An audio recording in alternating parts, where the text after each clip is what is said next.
বন্ধু খলিফাতুল মুসলিমিন হযরতে ওমর রাদিয়াল্লাহু তাআলা আনহুর জামানায় উনি যখন খিলাফতের আসনে হঠাৎ করে একদিন ওনার কাছে দুইজন নওজোয়ান বিচার নিয়ে গেল। আরেকজন নওজোয়ানকে হাতে বেঁধে বিড়ি পড়ায়া তারে খলিফাতুল মুসলিমিন ওমর রাদিয়াল্লাহু তাআলা আনহুর দরবারে হাজির করলো। হযরত খলিফাতুল মুসলিমিন ওমর ডাক দিয়া কই, কি ব্যাপার তোমরা এক সকাল সকাল এমন একটা যুবককে বেঁধে নিয়ে আসলা? এরে দেখলে তো মনে হচ্ছে সে এই দেশের না, মনে হয় মুসাফির। এবার দুইজন ভিকটিম ডাক দিয়া কয়, হ্যাঁ খলিফাতুল মুসলিমিন, এই লোকটা আমাদের দেশের না, তবে তোমরা তারে কেন বেঁধে আনলা? কই তার অপরাধ আছে। বলে কি অপরাধ? কই খলিফাতুল মুসলিমিন সে আমার বাবারে হত্যা করেছে। তাহলে তো হত্যাকারী বড় অপরাধী। কথা বলেন ঠিক কিনা? আর জোরে বলেন ঠিক কিনা? খলিফাতুল মুসলিমিন ওই মুসাফির যুবককে ডাক দিয়ে বলে, যুবক তুমি কি সত্যি তার বাবাকে হত্যা করেছো? এবার ওই যুবকটা ডাক দিয়া কয়, হুজুর মনে রাখবেন মুসলমান কি জিনিস মনে রাখবেন। ও মিয়া, সে বলতে পারতো হুজুর আমি মারি নাই, মিথ্যা কথা কইতে পারতো, কারণ যেই সময় ঘটনা ঘটছে ওই সময় কোনো মানুষ ছিল না। আল্লাহু আকবার। বলতে পারতো তো আমি মারি নাই, মিথ্যা কথাটা কি কইতে পারতো না? কইতে পারতো, কিন্তু সে বলে না হুজুর আসলে হইছে, ঘটনা কি হইছে খুলে বলো। এবার যুবকটা টাকা দিয়া কই, ওগো খলিফাতুল মুসলিমিন, হুজুর আমি তার বাবার ইচ্ছা কইরা মানি নাই, অনাকাঙ্ক্ষিতভাবে কাজটা হয়ে গেছে। বলে কেমনে হইছে, ঘটনা কইলা বলো। যুবকটা টাকা দিয়া কই, হুজুর ও খলিফাতুল মুসলিমিন, আমার বাড়ি অনেক দূরে, অনেক লম্বা পথ সফর করে আসলাম। আসার পরে আস্তে আস্তে আমার শরীরটা বড় ক্লান্ত হয়ে গেল। আমি হঠাৎ করে আমার উটটাকে আমি থামিয়ে আমার উটটাকে ছেড়ে দিলাম ঘাস খাওয়ার জন্য। আর আমি একটু বিশ্রাম করতেছিলাম, আমি ঘুমিয়ে পড়েছি, আমার চোখে ঘুম চলে আসছে, ক্লান্ত শরীরে শুয়ে পড়েছি, ঘুম এসে গেছে। হুজুর আমি ঘুমিয়ে পড়লাম, ঘুম থেকে ওইটা দেখি আমার উটের জায়গা নাই। আমি উটটারে খুঁজতে খুঁজতে একটা বাগানের দিকে গেলাম। আমি তাকায়া দেখলাম ওই বাগানের পাশে আমার উটটা মরে পড়ে আছে।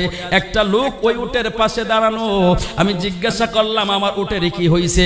ওই লোকটা ডাক দিয়া কই, তোমার উট আমার বাগানে ঢুকছে, এই জন্য আমি পাথর মাইরা উটেরে মাইরা ফালাইছি। এই যুবক ডাক দিয়া কই, মুরব্বী মানুষ আপনি এই কাজটা কেমনে করলেন? আপনার বাগানে ঢুকছে, এতে কইরে তো আপনার বাগান নষ্ট করে নাই, মাত্র ঢুকছে, আপনি তারে মারলেন কেন? ঘুরাইয়া দিতে পারতেন। এভাবে তাদের সাথে তর্ক হয়ে গেল। বার্কিডিং হইতে হইতে এমন একটা পর্যায়ে চলে গেল। ওই যুবকটা বার্কিডিং এর ফাঁক দিয়া কখন জানি একটা ইট হাতে নিয়া, একটা পাথর হাতে নিয়া ওই মুরব্বীর শরীরের মধ্যে লাগায়া দিল। লাগাইতে দেরি হইল, মুরব্বী দুনিয়া থেকে বিদায় হয়ে গেল।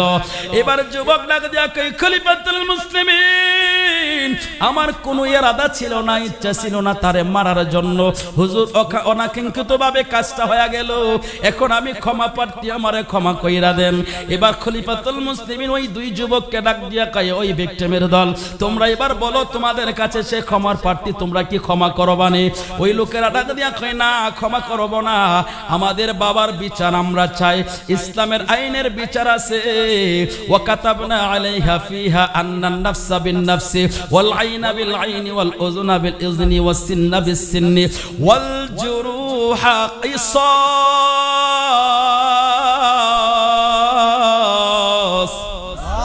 আর জোরে বলেন আল্লাহু আকবার। ও মুসলমান, কোরআনের বিধান, আমার আল্লাহর বিধান, যদি কাউকে হত্যা করে তাকে হত্যা করায়, এটা হলো আল্লাহর বিধান, এটা হলো আল্লাহর বিধান। এই আল্লাহর বিধান যদি পৃথিবীতে জারি থাকতো, মার্ডারের সংখ্যা কইমা যাইতো। কথা বলেন ঠিক কিনা? এক লোকে মার্ডার কইরা জেলে গিয়া কয় আবার তো কয়দিন পরে ছুটি হয়ে পড়বো। কথা কোন ঠিক কিনা? দ্বিতীয়বার অপরাধ করতে সে আর কোনো ভয় পায় না। কথা বলেন ঠিক কিনা? এই জন্য কোরআনের আইনে যদি বাংলাদেশ চলতো, কোরআনের আইনে যদি পৃথিবীটা চলতো, তাহলে খুনিদের সংখ্যা কমে যেত। কথা বলেন ঠিক কিনা? আজ না হয় কাল সারা পৃথিবীতে কোরআনের আইন চলবে, ইসলামের আইন চলবে। কথা বলেন ঠিক কিনা? আমরা সেই অপেক্ষায় আছি, যখন আসবে তখন আপনারা তাকায় দেখবেন কত সুন্দর পৃথিবী চলে। চিল্লায় বলেন মারহাবা। ঈসা আলাইহিস সালাম আসতেছে, ইমাম মাহদী আসতেছে, বেশি দেরি না, ইসলামের রাজ আবার কায়েম হবে পৃথিবীতে। কথা বলেন ঠিক কিনা? এবার খলিফাতুল মুসলিমিন ডাক দিয়া কই যুবক রে, এরা তো তোমারে ক্ষমা করতে চায় না, তাহলে এই খুনের পরিবর্তে তোমাকেও ফাঁসি দিতে হবে, তোমাকেও হত্যা করা হবে, কতল করা হবে। এবার যুবকটা ডাক দিয়া কই খলিফাতুল মুসলিমিন, আমি তো বললাম আমি ইচ্ছা কইরা করি নাই, কাজটা হয়ে গেছে। হুজুর যেহেতু আমাকে ক্ষমা করা যাবে না, ইসলামের বিধান যেটা সেটাই তো করা হবে। হুজুর একটা কাজ করেন, আমি আপনার কাছে একটা আবদার করতে চাই, আমার একটা রিকোয়েস্ট। বলে কি রিকোয়েস্ট বলো? বলে হুজুর আমার কাছে কিছু আমানত আছে, আমার কাছে কিছু ঋণ আছে, আমার কাছে মানুষ কিছু টাকা পয়সা পাবে, আর কিছু আমানত আমার কাছে রেখেছিল। হুজুর যদি আমার একটু সময় দেন, আমি আমানতগুলো দিয়া আমার ঋণগুলো পরিশোধ কইরা আমি আবার আপনার কাছে ফিরে আসব। এইটুকুন সময় যদি আপনি দেন, তাহলে আমি আপনার কাছে কৃতজ্ঞ থাকব। খলিফাতুল মুসলিমিন মাথাটা নিচে দিয়া ডাক দিয়া কই যুবক রে, ও যুবক তোমায় দিতে পারি এক শর্তে। বলে কি শর্তে হুজুর বলেন? কই তোমার পক্ষে যদি কেউ জামিন হয় তাহলে আমি তোমাকে খালাস করে দিতে পারি সাময়িকের জন্য। এবার যুবকটা ডাক দিয়া কই হুজুর আমার বাড়ি তো এই দেশে না, আমারে কেউ চিনে না, আমিও ভালো করে কাউরে চিনি না, কে আমার পক্ষে জামিন হবে, কে জামিন হবে? এবার খলিফাতুল মুসলিমিন কই জামিন না হইলে তোমার ক্ষমার ব্যবস্থা নাই। এবারে যুবকটা ডাক দিয়া কই ওগো খলিফাতুল মুসলিমিন, আমার অজান্তে ঘটনা ঘটে গেল, এর জন্য আপনি আমারে ফাঁসি দিয়া দিবেন, এটার বিচার হয়ে যাবে। যদি আমি আরেকজনের সম্পদ আমার কাছে আছে, এটা যদি আমি না দিয়া মারা যাই, কাল কিয়ামতের দিন আমার আল্লাহর কাঠগড়ায় আমি আসামি হয়ে যাব। কথা বলেন ঠিক কিনা? এই জন্যই সাধকরা বলে যাহা করো তাই করো রে মন, পিছের কথা রেখো স্মরণ, বরাবরই দরবেশের আশাই কই শুনলে লালন, দরবেশের আশাই কই শুনলে লালন, হোসনে কারো ইন্তজারি, দেখ না মন জাকমারি এই দুনিয়াদারি, দেখ না মন জাকমারি এই দুনিয়াদারি। চিৎকার মেরে বলেন আল্লাহু আকবার। দুনিয়ার কেউ তোমার আপন না, দুনিয়া তোমার সাথে যাবে না, তুমি একা একা কবরে যাইবা। এবার খলিফাতুল মুসলিমিন ঘোষণা দিয়া দিল, যদি তোমার পক্ষে কোনো জামিনদার পাই তাহলে আমি তোমারে খালাস দিয়া দেব। এমন সময় একজন মুরব্বী সাহাবী বসা থেকে দাঁড়ায়া গেল, ইনার নাম হইল আবু যর গিফারি রাদিয়াল্লাহু তাআলা আনহু। আবু যর গিফারি ডাক দিয়া কই ওগো খলিফাতুল মুসলিমিন, আমি এই যুবকের পক্ষে জামিনদার হয়ে গেলাম, আপনি যুবককে সাময়িকের জন্য ছেড়ে দেন। এবার খলিফাতুল মুসলিমিন ডাক দিয়া কয় ওগো আবু যর গিফারি, আপনি কি জানেননি যদি সময় মতো যুবক হাজির না হয় তাহলে কিন্তু আপনাকে শূলিতে চড়ানো হবে, আপনাকে কিন্তু ফাঁসি দেওয়া হবে। এবার আবু যর গিফারি ডাক দিয়া কয় এতে আমার কোনো আপত্তি নাই, আমি তারে সুযোগ করে দিলাম, আপনি তারে ছেড়ে দেন, তার লেনগুলো মুক্ত করে সে চলে আসুক। এবার খলিফাতুল মুসলিমিন তারে সময় দিয়া দিল, আগামী জুমা পর্যন্ত তোমার হাতে সময় আমি দিয়া দিলাম, আগামী জুমার আগে তুমি মদিনায় আইসা উপস্থিত হইবা, আগামী জুমার পরে তোমার বিচার হবে। এই কথা বলার সাথে সাথে যুবক আর একটা সময় দাঁড়াই নাই, দৌড়তে লাগলো। আসার সময় তো উটের পিঠে উঠে আসছে, আর যাওয়ার সময় তো উট তার মাইরা ফালাইছে, ঠিক না? উট তো মরা গেছে, এখন কিভাবে যাবে? সে দৌড়াইতে লাগলো, দৌড়াইতে বাড়ি পর্যন্ত যাইয়া পৌঁছলো। এই সময়ের ভিতরে তার কোনো খাবার নাই, ঘুম নাই, বিশ্রাম নাই, দৌড়াইয়া পাগলের মতো বাড়িতে যায় উঠলো। বাড়িতে যায় ওঠার পরে বলেন তো দেখি, সর্বপ্রথম যে মানুষটা মুখের দিকে তাকায় আর পেটের দিকে তাকায় ওই মানুষটার নাম কি বলেন? আরো জোরে হইছে না? আমার বড় গ্রামের যুবক, তুমি বাহির থেকে আসো, কাজের থেকে আসো, বাজার থেকে আসো, তোমার হাতের দিকে তাকায়া থাকবো তোমার ছেলে মেয়ে, পকেটের দিকে তাকায়া থাকবো তোমার বউ, আর তোমার মুখের দিকে আর পেটের দিকে তাকাইব, ইনি হইল তোমার আমার জনম দুঃখিনী মা। কথা বলেন ঠিক কিনা? কত মানুষ দেখছি বাইরে দুনিয়ায়, মায়ের মতো আপনকে নাই রে নাই, মায়ের মতো আপনকে নাই রে নাই। বিদেশেতে সন্তান যদি কারো মারা যায়, সবার আগে জানে আমারও মাই। কথা বলেন ঠিক কিনা? রে বড় গ্রামের মুসলমান যুবক রে, তুমি বুঝবা না, তোমার ঘরে হয়তো মা আছে তুমি জানো না। দেখো না, এই মজলিসের মধ্যে এমনও মানুষ আছে যাদের মা দুনিয়ায় বেঁচে নাই। এরা যখন মাঝে মধ্যে চোখ বন্ধ হয়, মায়ের চেহারাটা যখন চোখে ভেসে ওঠে, কলিজার মধ্যে যায় আগুন লাগে। কথা বলেন ঠিক কিনা? হায়রে কত মানুষ দেখলাম, মায়ের মতো এমন একটা মানুষ পৃথিবীতে দেখলাম না। কথা বলেন ঠিক কিনা? ও যুবক যুবকেরে, ওই মায়ের সাথে বেয়াদবি কইরো না, ওই মায়ের সাথে খারাপ আচরণ কইরো না, ওই মারে তুমি দমক দিও না, ওই মায়ের ঋণ তুমি শোধ করতে পারবা না। পৃথিবীর গবেষণায় আসছে, ও মিয়া তুমি তো জানো না, তুমি আমি মায়ের বুকের দুধ খাইছি। আপনি বলতে পারবেননি কতটুকু দুধ খাইছেন? কইতে পারবেননি, কইতেন না। কিন্তু গবেষণায় আসছে কতটুকু দুধ একটা সন্তান মায়ের বুক থেকে খায়।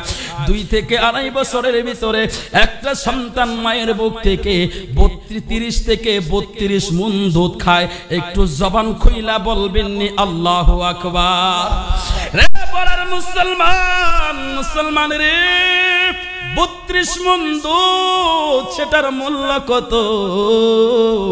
দুনিয়ার সমস্ত ডাক্তার একমত, পৃথিবীর সবচেয়ে বড় ঔষধ হইল মায়ের বুকের দুধ। একটু জবান খুইলা বলবেননি আল্লাহু আকবার? এই জন্য অনেক আশেকেরা বলেছিল, মায়ের একদার দুধের দাম কাটিয়া গায়ের চাম, পাপুজ বানাইলে ঋণের সুদ হবে না। এমন দরদি ববে কেউ হবে না আমার মা গো, এমন দরদি ববে কেউ হবে না আমার মা গো। কথা বলেন ঠিক কিনা? ওরে প্রসবের কি ব্যথা মা জানে সে কথা, মরিয়াও যেন মায়ের মরণ হইল না। কথা বলেন ঠিক কিনা? মায়ে দরিয়া জটরে কত কষ্ট করে, মায়ে দরিয়া জটরে কত কষ্ট করে, 10 মাস 10 দিন পরে পাইল যন্ত্রণা। এমন দরদি ববে কেউ হবে না আমার মা গো, বলো এমন দরদি ববে কেউ হবে না আমার মা গো। একটু জবান কইলা কইতে পারবেননি আল্লাহু আকবার? ও বড়ার মুসলমান রে, মা যেই দিন হারাইবা বুঝবা সেই দিন তুমি কি হারাইছো জানো না? তোমার মা হইল তোমার জান্নাত, তোমার মা হইল তোমার বেহেশতে যাওয়ার সবচাইতে সুন্দর রাস্তা। ও যুবক যুবকেরে, পৃথিবীর সবচাইতে বড় নিয়ামতটার নাম হইল মা। ও মিয়া তুমি তো জানো না, যারা বিদেশে থাকে তাদেরকে জিগায়ও। আমরা তো ইমামতি করি হুজুর, জুমা মসজিদে নামাজ পড়ায়, অনেকে আমাদের কাছে ফোন দেয়। ও মিয়া তুমি তো জানো না, মার্ডারে যেদিন হারাইবা সেই দিন বুঝবারে যুবক। রাতের বেলায় 3টা 4টার সময় ইটালি যাওয়ার পথে রাস্তায় সন্তানকে ভীম গড়ে রেখে দেয় ডাঙ্কি দেওয়ার জন্য। ওই বিপদের মুহূর্তে সন্তানগুলো ভালো কইরা খাইতে পারে না, ঘুমাইতে পারে না, ভালো করে টেলিফোনও করতে পারে না। রাতের গভীরে নীরবে যখন 1টা 2টা বেজে যায়, রাতের বেলায় ফোন দেয়, ফোন দিয়া দেখে বউ ঘুমাইতাছে, ভাই ঘুমাইতাছে, বোন ঘুমাইতাছে, সবাই ঘুমাইলো। রাতের 3টার সময় ফোনটা মা উঠাইলো, সন্তান ডাক দিয়া কই আম্মা গো, ও আম্মা আমার বউ কই? কই তোর বউ ঘুমাইতেছে। ও আম্মা আমার ছেলে সন্তান কই? কই সবাই ঘুমা। ও আম্মা তুমি ঘুমাও না কেন? মা ডাক দিয়া কই সন্তান রে, তোরে বিদেশে পাঠাই আমার কলিজায় শান্তি নাই। যুবকেরে যুবক, রাতের 3টায় মা ফোন ধরে বলে সন্তান তুই বাড়ি নাই, আমার কলিজায় শান্তি নাই। তোর বিপদের কথা শুই না আমি মায়ের চোখে ঘুম আসে না, আমি মা ঘুমাইতে পারি না, আমার চোখে ঘুম নাই। মা সারাটা রাত কান্না করে করে বালিশটা ভিজায়। কথা বলেন ঠিক কিনা? জান্নাতেরি ফুলের চেয়েও সুন্দর আমার মা, জমজমের ওই জলের চেয়েও সুন্দর আমার মা। কথা বলেন ঠিক? আরো জোরে বলেন ঠিক কিনা? পাখ পাখালির গানের চেয়েও, পাখ পাখালির গানের চেয়েও সুন্দর আমার মা। এই পৃথিবীর কোনো কিছুই মায়ের মতো না। কথা বলেন ঠিক কিনা? রে বলেন মুসলমান, মুসলমানের মা তোমার নিয়ামত, মায়ের দোয়া খালি ফিরে না। তোমার বিপদে মা যদি আল্লাহরে কয় আল্লাহ আমার সন্তানের বিপদ উদ্ধার কইরা দাও, এ হুজুর দিয়া 1000 হুজুর দাওয়াত দিয়া দোয়া করাইলে যতটুকুন কবুল হওয়ার সন্দেহ থাকবে, কিন্তু তোমার মা বললে এটার সন্দেহ থাকবে না, এটার সাথে সাথে কবুল হয়ে যাবে। কথা বলেন ঠিক কিনা? আরো জোরে বলেন ঠিক কিনা? সেই মায়ের সাথে বেয়াদবি কইরো না রে যুবক, ওই মায়ের মতো নিয়ামত হয় না।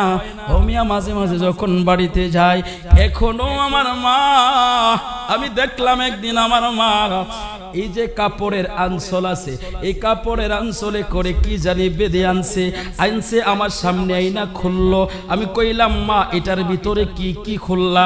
খুইলা দেখি আমার মা একটা পিঠা আনছে।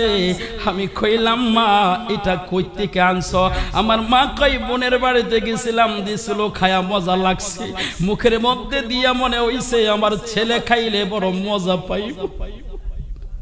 আমি বললাম মা, মাগো মা একটা পিঠা তুমি তো খায়া ফেলতে পারতা। মা কই সন্তান নিজের পেটে দিলে যতটুকুন শান্তি, সন্তান খায়া মজা পাইলে তার থেকে কোটি গুণ বেশি শান্তি।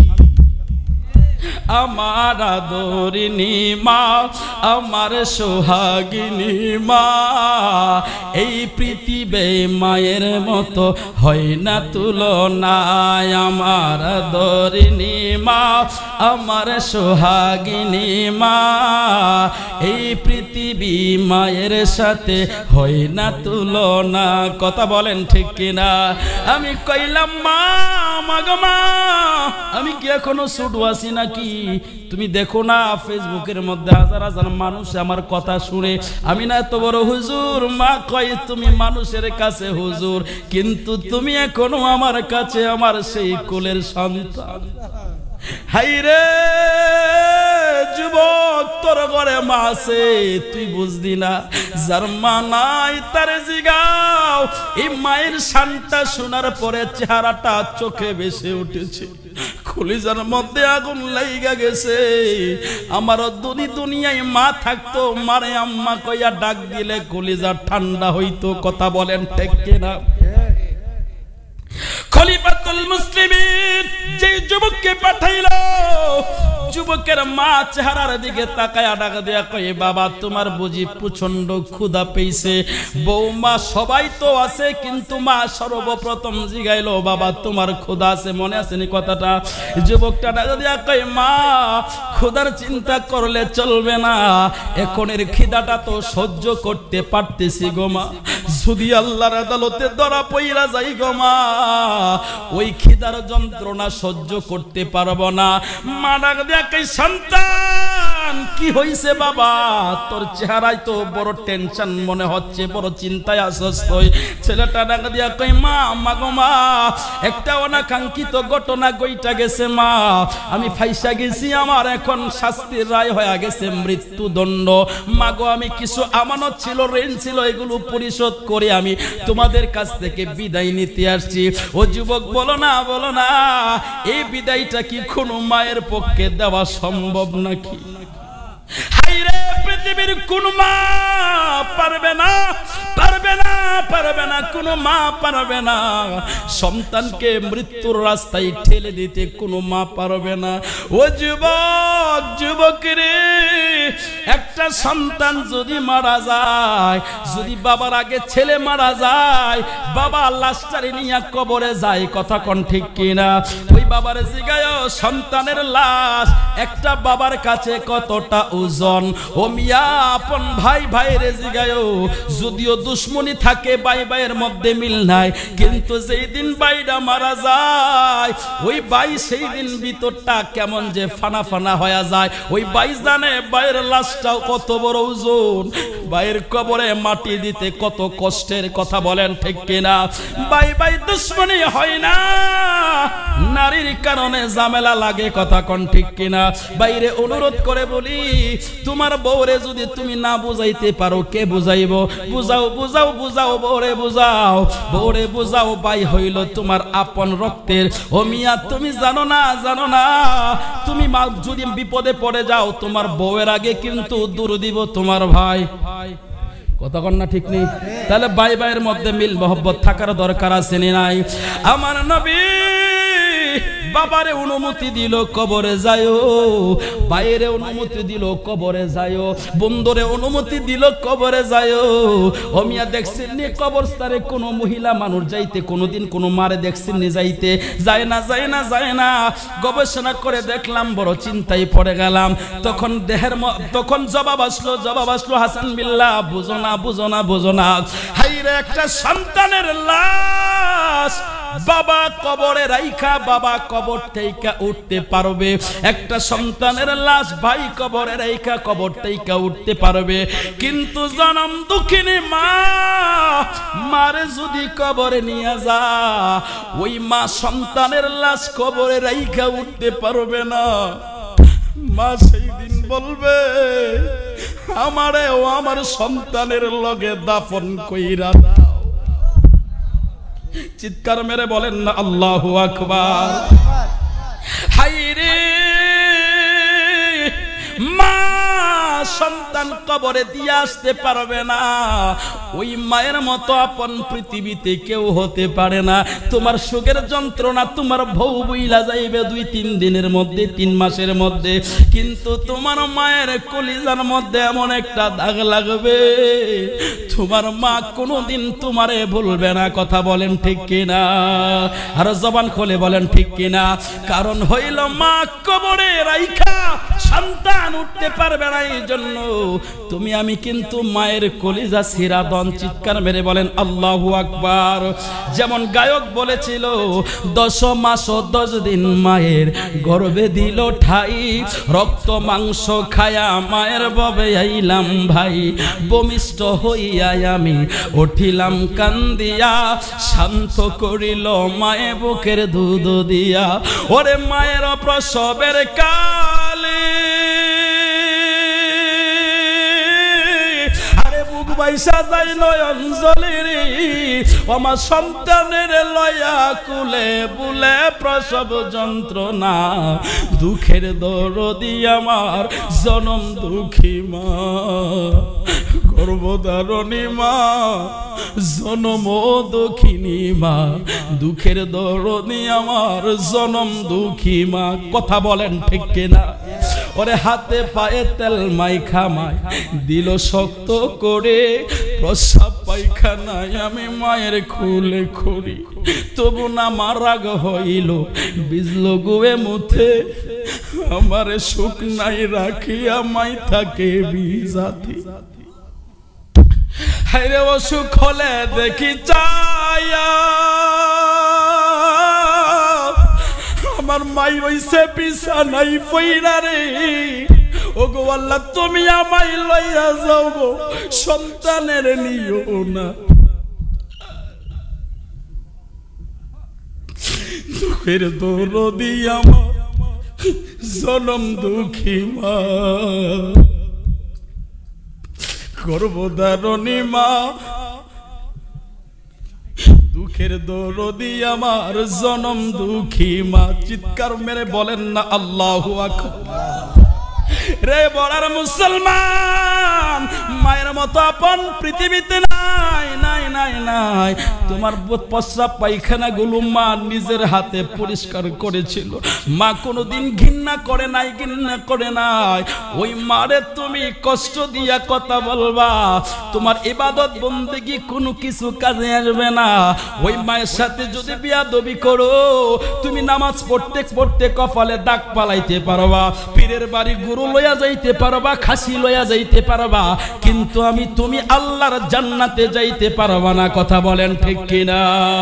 সাধনা সাধনা করো যত সাধনা, বড় সাধনা তোমার ঘরের বাবা মা। কথা বলেন ঠিক কিনা? ওরে মা বাবার মনে দুঃখ দিলে রে তোমার কোনো সাধন হইবে না রে, হইবে না। সাধনা সাধনা করো যত সাধনা, বড় সাধনা তোমার ঘরের বাবা মা। চিৎকার মেরে বলেন না আল্লাহু আকবার। যুবক ডাক দিয়া কই মা, মা গো মা, আমি বিদায় নিতে আসছি গো মা। আমারে খলিফাতুল মুসলিমিন রায় দিছে আমার ফাঁসি আগামী শুক্রবারে।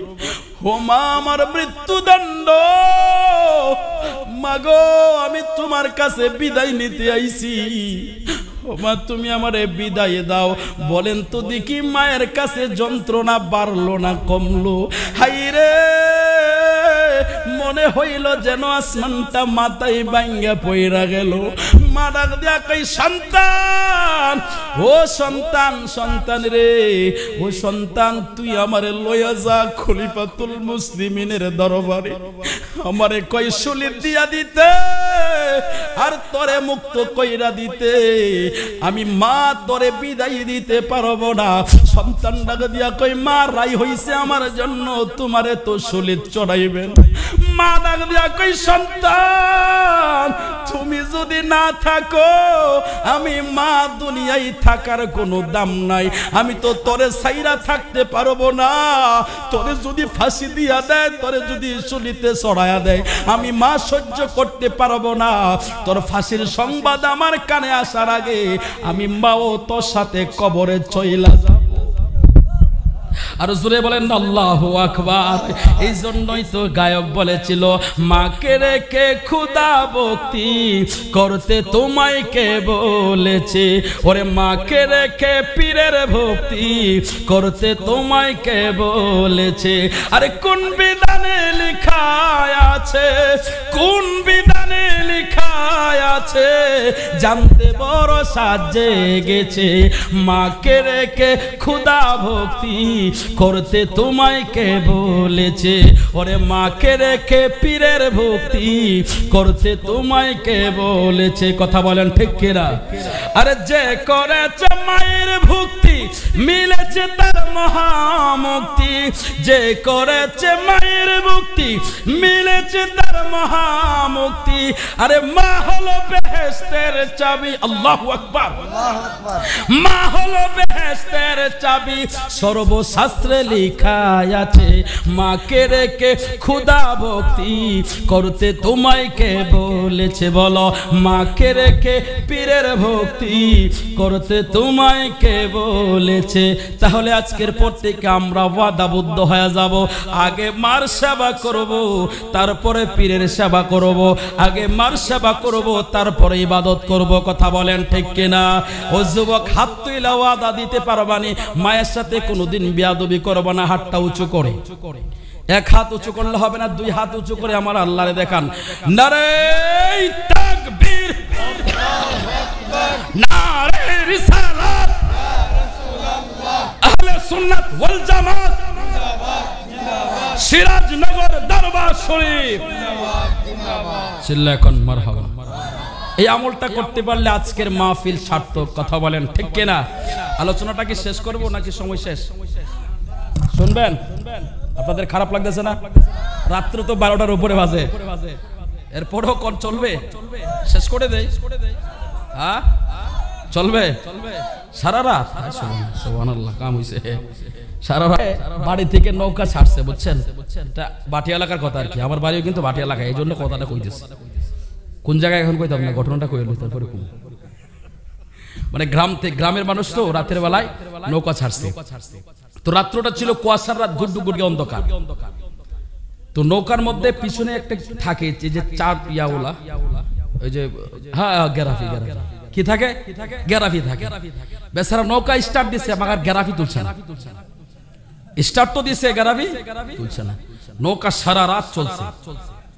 সারা রাত নৌকা চলার পরে যখন ফজরের সময় হয়েছে, একটু ফসল হয়েছে না, তো একটা আরেকটা কইতেছে, কিরে সারা রাত নৌকা চলায় কই আইছি, কোন গ্রাম আইছি? একটা কয় আরে একটা গ্রাম দেখা যায়, কাজ কর নৌকা ভিড়া, গ্রামও যায়। তো বেটা নৌকাটা বন্ধ করে, স্টার্ট বন্ধ করে গ্রামে উঠছে। আরেকটা কইতেছে গ্যাস যাইতেছ যখন একটু আগুন আনিস, বিড়ি খাইতাম। তো বেচারা গেছে, যাওয়ার পরে দেখে মহিলা সকালবেলায়, আগে তো কারেন্টের লাইট ছিল না, কি ছিল এটা? ল্যাম্প, আপনারা কি বলতেন? হারিকেন ল্যাম্প বা কপি যেটাই বলেন, বাতি, ওই যে আগুন থাকে আর কি, মোমবাতির মতো। তো মহিলা সকালবেলা ঘর থেকে বেরোছে, রান্না করে যাবে, আগুন নিয়ে বেরোছে। তো বেচারা যাইছে বিড়ির কাছে আগুন খুঁজতো।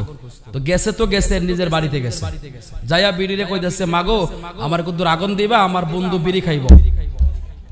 তো যে বিড়িরে মাগো কইছে, বিড়ি বড় বড় চোখ করে চাইছে। ছায়া কই, গোলামের ঘর গোলাম, তুই মাও চিনস না, বউ চিনস না, অনুতি আন্দার গেছিস গা? কি কস? তুমি কেডা?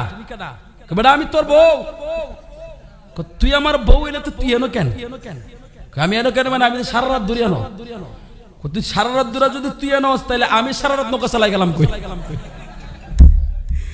এবার দৌড়ে নৌকা গেছে, যায় দেখে সারা রাত তো নৌকা চালাইছে ঠিক হয়ে, মাগার ঘাড়ই আছে, গেরাবি আর তুলছে না। কথা বুঝছেন নি? ওয়াজ শুনতেছেন, আমি আর পরিচয় দিয়েছে ভৈরব, ভৈরব আমার বাড়ি কিন্তু কাঠখাল বৈরাটি। এখন বুঝছেন? মানে গ্রামের মানুষের এত কষ্ট দেওয়ার দরকার না, শেষ করে দেয়। কি বলেন? হ্যাঁ ভালো লাগতেছে? ভালো লাগে? নবীর কথা, ওলির কথা, কোরআনের কথা, মায়ের কথা, এটা একমাত্র ইমানদারের কাছে ভালো লাগে। কথা বলেন ঠিক কিনা?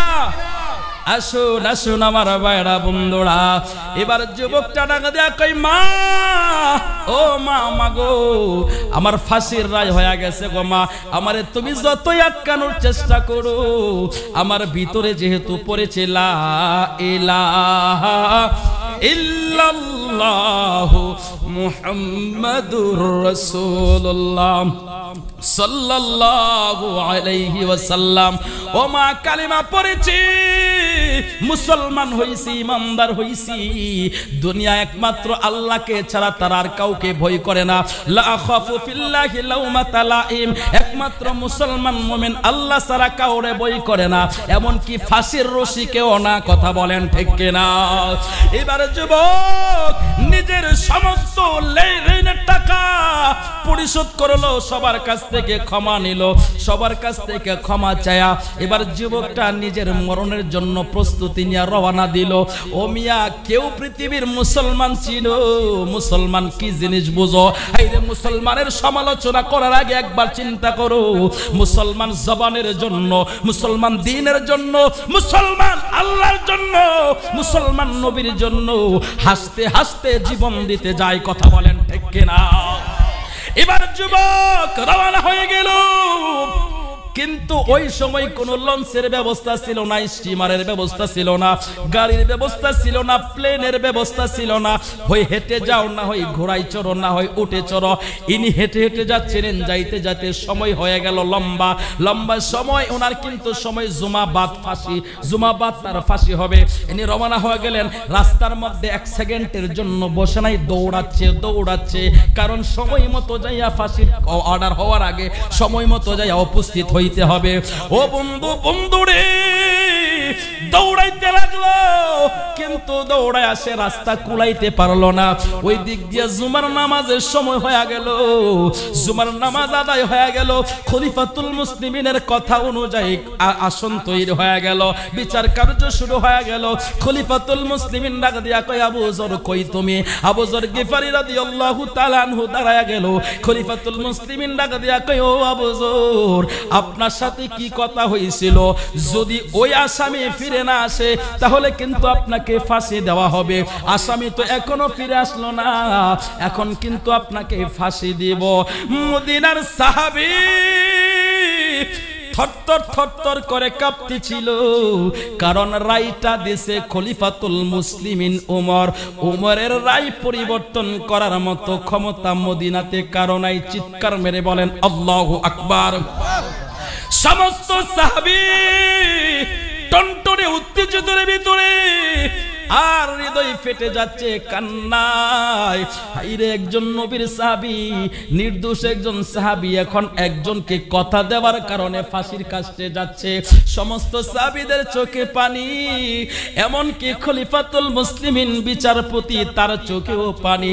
চোখের পানি মুছে আর কয়, আবু যর, ও আবু যর, কেমন আপনি একটা ওয়াদা দিয়া কেন বিপদ টেনে আনলেন? আবু যর ডাক দিয়া কয়, আমি সেই নবীর উম্মত, যেই নবী উম্মতের দুঃখে দুঃখিত, যে নবী উম্মতের জন্য চোখের পানি ঝরায়, আমি হইলাম সেই নবীর উম্মত। চিৎকার মেরে বলবেন আল্লাহু আকবার। লাকাদ জাআকুম রাসূলুম মিন আনফুসিকুম আজিজুন আলাইহি মা আনিতুম হারিসুন আলাইকুম বিল মুমিনিনা রাউফুর রহিম। কোরআনে পয়রাছি আমি, গুনাহগারের বন্ধু তুমি। আমার নবী গুনাহগারের বন্ধু কিনা? কোরআনে পয়রাছি আমি, গুনাহগারের বন্ধু তুমি।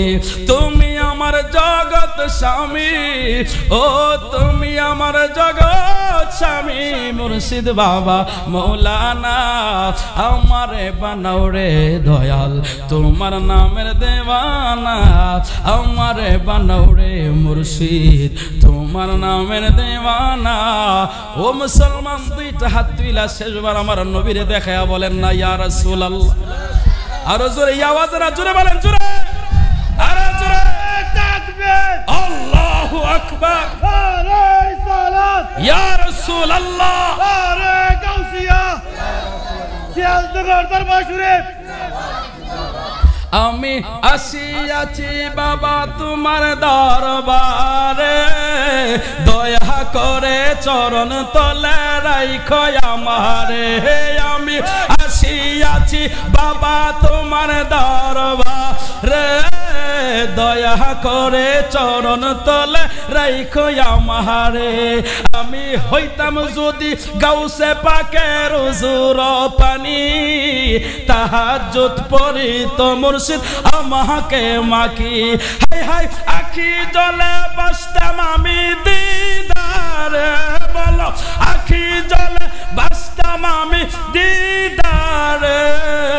দয়া করে চরণ তলে রাইখো আমারে। আমি আসিয়াছি বাবা তোমার দরবারে, দয়া করে চরণ তলে রাইখো আমারে। চিল্লা এখন মারহাবা। আশেপাশে দেখা যায় জিকির, তো ওয়াজ যদি শেষ করলাম না, একটু শেষে হুজুর আসার আসতে দাও, ওয়াজটাকে শেষ বলেন মারহাবা। রাত তো বাজে 12টা, এরপরও আপনারা কোন আরো ওয়াজ।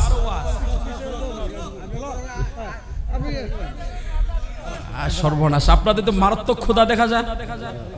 এক বেচারা ডাক্তারের কাছে যায়, বলতেছে ডাক্তার আমার ওষুধ দেন তাড়াতাড়ি। বলে কি হয়েছে আপনার? কই দেখেন না আমার শরীরের কি অবস্থা। ডাক্তার পরীক্ষা করে দেখে তার শরীর ডায়াবেটিস।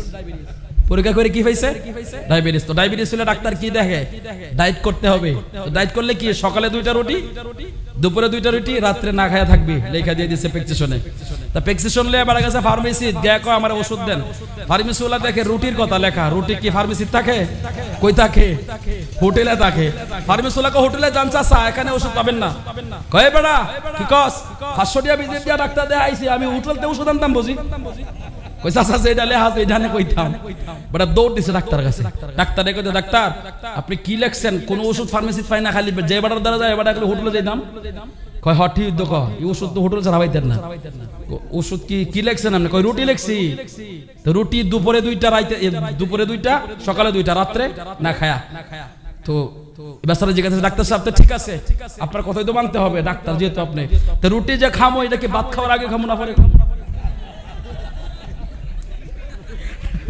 ডাক্তার কই বেড়া ডায়াবেটিস তোরই তো নাকি আমারই তুই রুটি খাইবি বেড়া জিজ্ঞাসা ভাত খাওয়ার আগে খাবি না পরে খাবি তো আপনাদের এত 2 ঘন্টা প্রায় ওয়াজ হয়ে গেছে এরপরে কোন আরো ওয়াজ লাগবে এটা তো পেটের খিদা না এটা ঈমানের খিদা কথা বলেন ঠিক কিনা আরো জোরে বলেন ঠিক কিনা আরে কি পাগল বানাইলা রে মুর্শিদ কি পাগল বানাইলা রে মুর্শিদ কাইরা নীলা মন প্রাণ তোমায় না দেখিলে বাঁচে না রে ফরান ও গো আমার মুর্শিদ চান তোমায় না দেখিলে বাঁচে না রে ফরান যেই জাহালা মোর অন্তরে জলে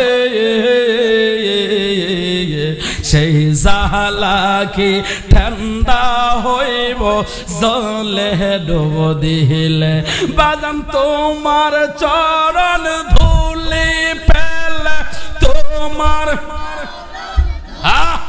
পেলে জালা হইতো অবসান তোমায় না দেখিলে বাঁচে না রে ফরান ও গো আমার জাবির চান তোমায় না দেখিলে বাঁচে না রে ফরান ঈমানী শক্তি বৃদ্ধি করে একবার বলেন আল্লাহু আকবার রে আমার বড়ার মুসলমানের হযরতে উমর ডাক দিয়া কয় আবু যর কথা অনুযায়ী কিন্তু এখন আপনার ফাঁসি হয়ে যাবে এবার আবু যরকে যখন ফাঁসির রায় দিয়া দিল ও বড়ার মুসলমানের ঈমান কত মজবুত মুসলমানের ঈমানের দাম কত ঈমানের মূল্য কত আবু যর গিফারিকে যখন জল্লাদ হাতে ধরে টেনে টেনে ফাঁসির মঞ্চে নিচ্ছিল জল্লাদ ফাঁসির মঞ্চে দাঁড় করায়া আবু যর গিফারির হাত ধইরা ডাক দিয়া কই ও নবীর সাহাবী আবু যর ও নবীর সাহাবী আবু যর জীবনে কত ফাঁসি দিলাম কত মানুষের শরীর চড়াইলাম আমি জল্লাদের অন্তর কোনোদিন কাঁপে নাই কোনোদিন কান্দে নাই আমি কত মানুষের ফাঁসি দিলাম কত মানুষের কল্লা কাটলাম কোনোদিন আমার চোখে পানি আসে নাই ও আবু যর তোমারে দইরা তোমার হাতে হাত দিয়া আমার চোখে পানি চইলা আসলো ও আবু যর আমার মনে চাচ্ছে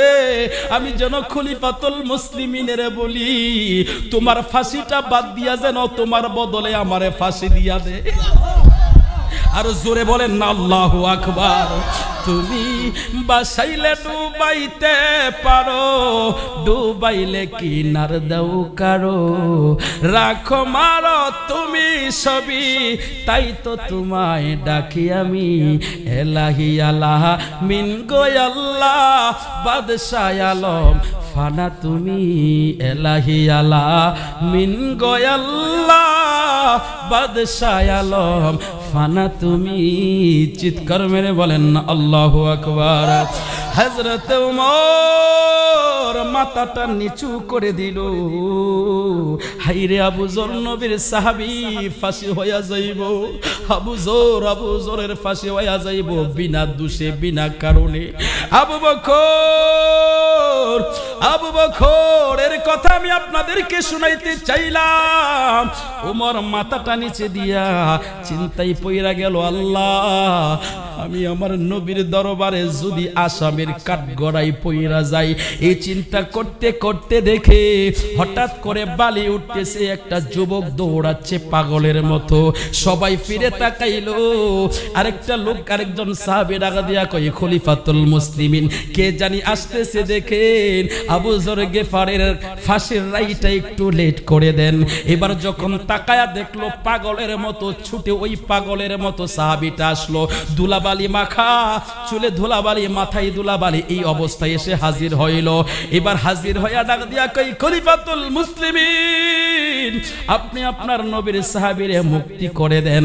আমি কথা অনুযায়ী আসতে দেরি হইল, কারণ আমার ঘোড়াটা আমি যে হাইটা আসলাম আমার তো কোনো ঘোড়া নাই, এর জন্য আসতে লেট হয়ে গেল। ওগো খলিফাতুল মুসলিমিন তারে মুক্ত কইরা দিয়া আপনি আমারে ফাঁসি দিয়া দেন। এই কথাটা বলতে দেরি হইল, খলিফাতুল মুসলিমিন বসা থেকে দাঁড়ায়া গেল। আর জোরে বলেন না আল্লাহু আকবার। সমস্ত সাহাবী আল্লাহু আকবার আল্লাহু আকবার বলে দাঁড়া গেল। হাইরে কেমন মুসলমান, কেমন মুসলমান, কেমন মুসলমান মরার জন্য সময় মতো টাইম মতো উপস্থিত হইল। সে জানে আজকে তার ফাঁসি, সে জানে আজকে তার কতল করা হবে, এরপরেও ছুটি আসলো। খলিফাতুল মুসলিমিন ডাক দিয়া কই, যুবক যুবকী তুমি কি জানো না আজকে তোমার ফাঁসি হবে? তুমি জানো না? কই হ্যাঁ জানি। তাহলে তুমি যে চলে আসলাম, না আসলেও পারতা। খলিফাতুল মুসলিমিন আমি কেমনে আমার আরেকজন মুসলমান ভাইকে আমার জন্য বিপদে ফালাই? আমি যদি না আসতাম আবু যরের ফাঁসি দিয়া দিতেন, আবু যরের ফাঁসি হইয়া যাইতো, আমার আরেক মুসলমান ভাই আমার জন্য বিপদে পইরা যাইতো। এটা তো কোনো মুসলমানের কাজ হইতে পারে না। একজন মুসলমান আরেকজন মুসলমানকে বিপদে ফালাইতে পারে না। ওগো খলিফাতুল মুসলিমিন এই জন্য আমি ছুটে আসলাম, আমার আসতে লেট হয়ে গেছে, এই জন্য ক্ষমার প্রার্থী। যেই মাত্র কথাটা বললো, ভিকটিম দুই সন্তান, দুই নওজোয়ান দাঁড়ায়া কয়, ওগো খলিফাতুল মুসলিমিন যে লোকটা নিজের কথা রাখার জন্য মরার প্রস্তুতি নিয়ে চলে আসলো, ওগো খলিফাতুল মুসলিমিন এই লোক তো বলেছে আমার বাবার ইচ্ছা কইরা মানে নাই, অনাকাঙ্ক্ষিত ভাবে ঘটনা ঘটে গেছে, কিন্তু তার ঈমানের মূল্য কত, ঈমানের পাওয়ার কত সে নিজে জানে। আজকে ফাঁসি, এরপরেও ছুটে আসলো, হুজুর এমন লোকের ফাঁসি দেওয়া যায় না, আমরা দুই ভাই আমাদের পক্ষ থেকে তারে মাফ করে দিলাম। আর জোরে বলেন আল্লাহু আকবার, বলেন ইয়া রাসূলুল্লাহ। মদিনা ইমানের বাড়ি, ইমানদারের ঠিকানা, ওরে ইমানদারের ঠিকানা। আরে ইমানের স্বাদ পেতে হলে যেতে হবে মদিনা, মদিনা ইমানের বাড়ি, ইমানদারের ঠিকানা। বলো ইমানদারের ঠিকানা। ওরে ইমান সারা নামাজ রোজা কিছুই কবুল হবে না। ডাইন হাত উঁচু করে বলেন না আল্লাহু আকবার। এবার খলিফাতুল মুসলিমিন ডাক দিয়া কই, রে দুইজন নওজোয়ান তোমরা কেন মাফ কইরা দিলা, কেন মাফ কইরা দিলা? দুইটা নওজোয়ান ডাক দিয়া কই, হুজুর আপনি শুনলেন না এই যুবক কি বলল? এই যুবক বলল একজন মুসলমানকে বিনা দোষে আমার জন্য বিপদে পড়বে, এটা আমি চাই না, এই জন্য আমি আসলাম। দুইটা যুবক ডাক দিয়া কই, হুজুর আমরাও তো মুসলমান, হাসরের ময়দানে যদি আল্লাহ এর সাথে আমাদেরকে তুলে আমরা কি জবাব দিব আল্লাহর কাছে? আমারে যদি আল্লাহ জিগায় তোমাদের কাছে একটা মুসলমান ইচ্ছা কইরা কাজ করে নাই, অনিচ্ছাই করে ফেলেছে, কিন্তু তোমরা তারে ক্ষমা করো নাই, কিভাবে আমরা জবাব দিব? মুসলমান অনিচ্ছাকৃতভাবে কাজটা কইরা ফেলাইছে, এই জন্য আমরা তারে মাফ কইরা দিলাম। খলিফাতুল মুসলিমিন হযরত আবু যর গিফারীর রাগ দিয়া কয় আপনি যে তারে চিনেন না, তার নামও চিনেন না, তার বাড়িও চিনেন না, অপরিচিত একটা মানুষের জামিনদার কেন হইলেন? এবার তিনি রাগ দিয়া কয় গো খলিফাতুল মুসলিমিন, কেন জামিনদার হইলাম? এই জন্য জামিনদার হইলাম, আমার আল্লাহ যদি জিগায়, আমার আল্লাহ যদি ধরে, তোমাদের সামনে আমার একজন মুসলমান, আমার একজন বান্দা বিপদে পড়েছিল, তোমরা এতগুলো মানুষ, এতগুলো মুসলমান, একজন কি তারা জামিনদার হইতে পারলা না? এই জন্য আমি জামিনদার হয়ে গেলাম। চিৎকার মেরে বলেন না আল্লাহু আকবার। জিলের শোভা, মাঠের ফসল, নদীর কলতান, বুনের আদর, মায়ের সুহাগ, বুনের আদর, মায়ের সুহাগ, পাখির ঠোঁটের গান, আল্লাহ সবই তোমার দান, আল্লাহ সবই তোমার দান। একটু আওয়াজ করে আল্লাহর বান্দা আল্লাহর নামটা নেন না, জোরে আল্লাহ কই একটা ডাক দেন না, আল্লাহ, আরো জোরে আল্লাহ। ও মুসলমান, মুসলমান, মুসলমানের ঈমানের দাম এত, মুসলমানদের ঈমানের মূল্য এত। আমি শুরুতে বলেছিলাম কারো ঈমানের দাম 5 টাকা, কারো ঈমানের দাম কোটি টাকা। হযরতে আবু বকর, কাজী আবু বকর ডাক দিয়া কয় মুরব্বি, ওই আগে জায়গায় ফিরে আসলাম। মনে পড়ছে আপনাদের? কি কষ্ট হইতাছে? সাইরা দিতা আবু বকর মুরব্বিরে ডাক দিয়া কয় মুরব্বি,